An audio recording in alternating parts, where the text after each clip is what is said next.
Olá, está no ar mais um programa Memória Universitária. Hoje vamos exibir o documentário Gente Nossa de Guerra. Ele foi produzido em 1999 pelos alunos de jornalismo. O vídeo mostra a história dos ex-combatentes sorocabanos que lutaram na Segunda Guerra Mundial, contam suas experiências e como foi a volta para casa. Acompanhe.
Olhos serenos, marcas que o tempo não apaga, sorriso cativante. Homem comum, que fez parte de um dos momentos mais importantes da nossa história. No ano de 1942, já fui designado para a FEB. Getúlio Vargas era o presidente, inclusive ele foi lá, pegou na mão de um por um.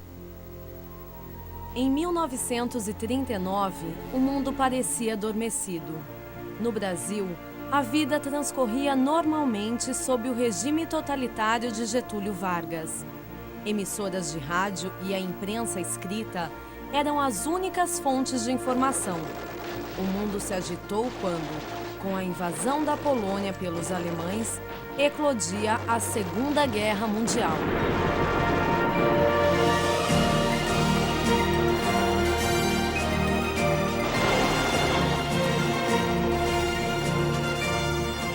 Em dezembro de 1941, a guerra chega ao continente americano com o ataque japonês à base norte-americana de Pearl Harbor.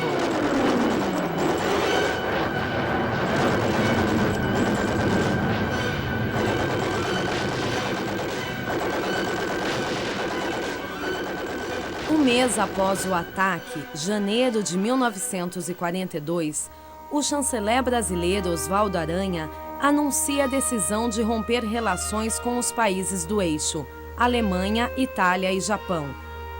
Ainda nesse mês, 17 navios mercantes brasileiros são atingidos por submarinos dos países do eixo.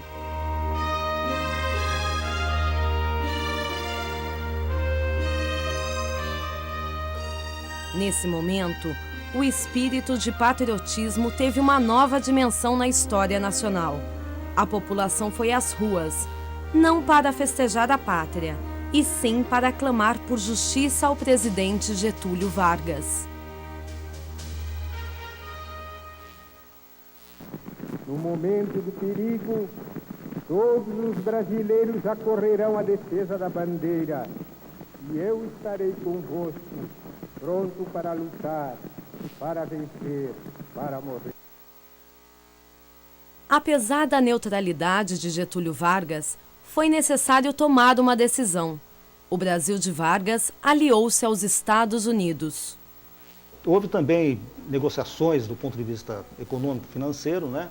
E no final das contas prevaleceram mais as ofertas norte-americanas que abriram um caminho para que o Brasil se definisse pela entrada na guerra ao lado dos americanos. 25 mil homens deixaram suas casas, sem condicionamento físico e condições psicológicas de participar de uma guerra, mas com uma enorme vontade de defender com a própria vida a bandeira brasileira. Ele achou que ele devia ir também, não queria ser um covarde. Ele falou, não, eu vou também, eu quero servir a pátria. Eu lembro que ele falou isso. Finalmente, o grande transatlântico norte-americano General Mann deixa o porto do Rio de Janeiro em 2 de julho de 1944, levando o primeiro escalão de embarque sob o comando do general Eusébio da Costa. O navio estava se distanciando, já estava longe do porto, estava longe do embarque. A turma começou a ficar meio chateada, porque agora vai. Bom, o navio foi distanciando, e até que distanciou e foi. Foi mesmo. Da partida do Brasil à chegada na Itália, foram penosos 16 dias. Tinha lugar para todo mundo dormir. Um calor horrível que fazia ali. Agora, a gente não se adaptava nada com aquela alimentação americana. Quando os brasileiros chegaram em Nápoles, os americanos os aguardavam com alimentos, armas e uniformes. Os pracinhas foram treinados com táticas americanas, pois não tinham nenhum conhecimento bélico. Inicialmente, quando chegamos, ficamos ainda recebendo algumas instruções do americano, porque ele achava que as instruções que nós recebíamos aqui eram meia fraca para entrar na guerra, né? Os soldados da Força Expedicionária Brasileira foram mandados à Itália com fardamento capaz de suportar o frio de um país tropical. Assim que chegaram no norte da Itália, a 1.500 metros de altitude, o frio chegava a 20 graus abaixo de zero. As fardas tiveram que ser substituídas imediatamente por fardas americanas. Mesmo assim, houve muitos casos de pé de trincheira. Na noite de 24 para 25 de dezembro começou a cair a neve. Dentro de pouco tempo já estava alto assim. Eu enfrentei neve com 70 centímetros de altura. Nesse tempo que agravou mesmo mais o frio, tinha gente que perdia a circulação do sangue no pé. E os médicos brasileiros não tinham essa experiência ainda. Os médicos brasileiros tiravam o calçado daquele elemento que perdeu os movimentos e punha tijolo quente no pé do elemento. E foi assim a história do elemento que não podia andar por causa do pé de trincheira, que puseram o nome de pé de trincheira. Algumas operações táticas fizeram parte do primeiro momento dos brasileiros na guerra. A rotina dos pracinhas na linha de frente foi marcada por momentos de angústia e medo. Nós ia indo para o flote, né? Para o lugar da... E esse soldado, ele foi, parece que no 5º escalão, ele foi num dos últimos escalão. E ele encheu de granada, assim, que não era preciso isso aí. E uma daquelas granadas estourou, arrebentou tudo ele assim, e ele caiu, né? Pelo menos quando eu ia passar, ele estava chamando o nome da mãe. Quer dizer, aquilo me ficou gravado na minha... Ficou aquilo um negócio tão chocante na minha vida que o cara numa situação, numa longura daquela, lembrar da mãe, né? Eu podia lembrar do outro, não, chamou a mãe, que mãe, onde? Morreu depois. Depois levaram, ele morreu, soube que ele morreu. E a granada arrebentou assim, estourou tudo. Mas é duro.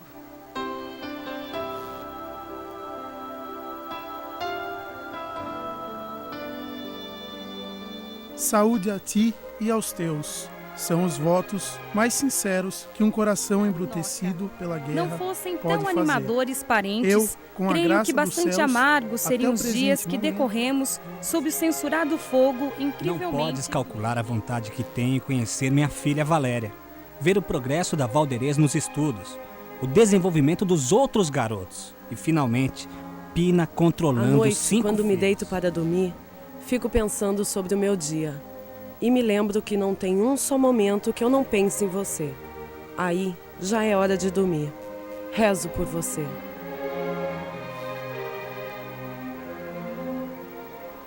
Montese, que era um lugar lá que morreu gente que não sei o quê. No lugar que nós estávamos esperando para a noite para nós ir render eles, passava toda hora o carro de defunto e o carro e a ambulância. Carro de defunto e ambulância. Veio uma carta para mim naquele momento que nós ia à noite, nós ia para render esse lugar, né? Aí quando eu peguei aquela carta assim, eu digo, meu Deus, isso aqui é despedida. Chegou o correio! Essa frase mobilizava mais gente do que qualquer ordem de general aliado ou inimigo. Quem não recebia a carta naquele dia sentia-se abandonado numa ilha deserta. Da primeira carta que ele mandou para mim, veio uma fotografia. Aí meu pai, que caiu na mão do meu pai. Era aquele português bravo. Então tu namora soldado? E tinha um carteiro que era muito amigo nosso. Agora já foi há muito tempo. Então ele chegava em casa, trazia a correspondência para o meu pai, fazia assim. Eu sabia. Entre diversos sentimentos como medo, ansiedade e saudade, grandes vitórias foram conquistadas. Entre elas, Monte Castelo.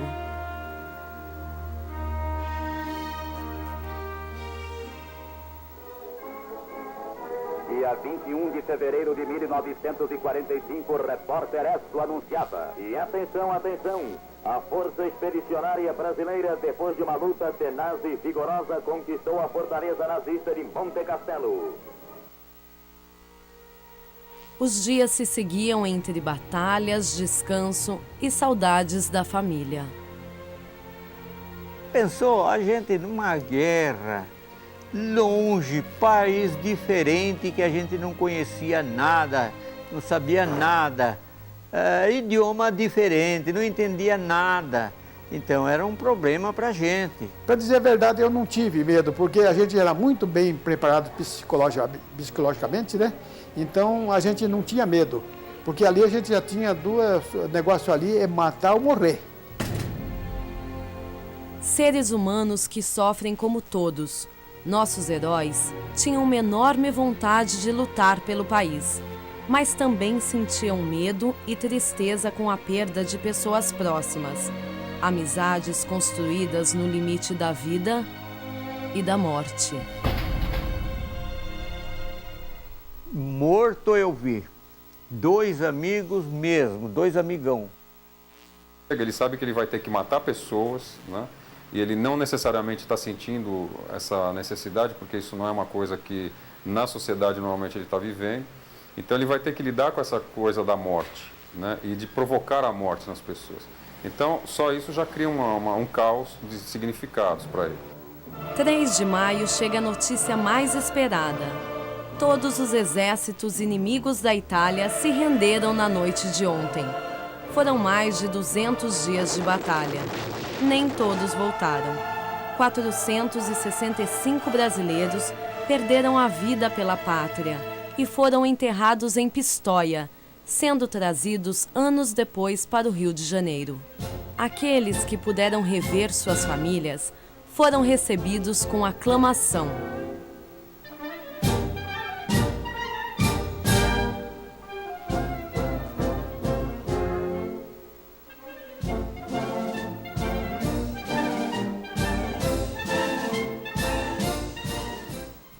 As marcas ainda estão em um lugar bem mais profundo, um lugar aonde não podemos ver.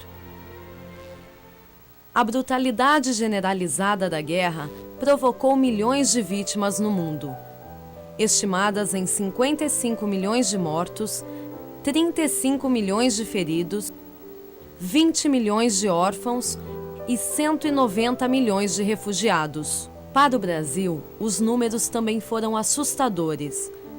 465 mortos e 2.722 feridos. Eu cheguei a um ponto que depois que terminou a guerra, qualquer pessoa que arrastava o pé no chão assim, para mim, já parecia que era uma granada que vinha vindo. Ficava até meio assustada, né? Demorou muito, eu dormia, acordava, dormia, eu sonhava com o bombardeio, e eu procurando sempre um lugar para me se esconder, né? E sonhando sempre com os bombardeios. Uma linha de trem com mato crescendo ao seu redor, trilhos desgastados pelo tempo. O trem, cumprindo religiosamente seu itinerário, é nesse ambiente que fica a Associação dos Ex-Combatentes de Sorocaba. Uma construção antiga que há anos dá sinais de necessidade de reforma. Coincidência ou não, o trem, além dos pensamentos, é a única lembrança presente na vida dos ex-combatentes. Toda manhã de segunda-feira é marcada pelo encontro dos velhos amigos. Ali, reúnem-se para um bate-papo e principalmente para relembrar fatos que a maioria das pessoas já esqueceu ou nem faz questão de lembrar. A passagem desses bravos homens na Segunda Guerra Mundial.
A cobra fumou.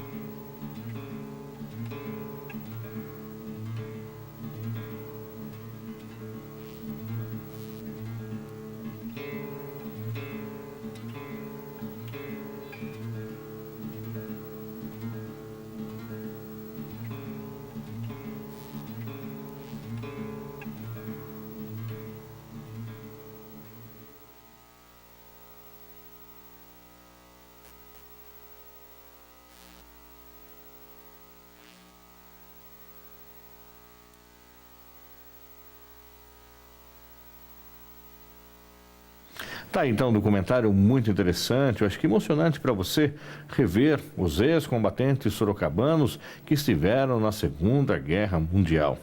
Para acessar este e outros programas do Memória Universitária, é só você ir no nosso canal lá no YouTube, Memória Universitária. Ou ainda, se quiser falar conosco, vá até o Facebook e fale conosco pela nossa página Uniso Comunidade. Obrigado pela sua audiência e até o próximo programa. Até lá.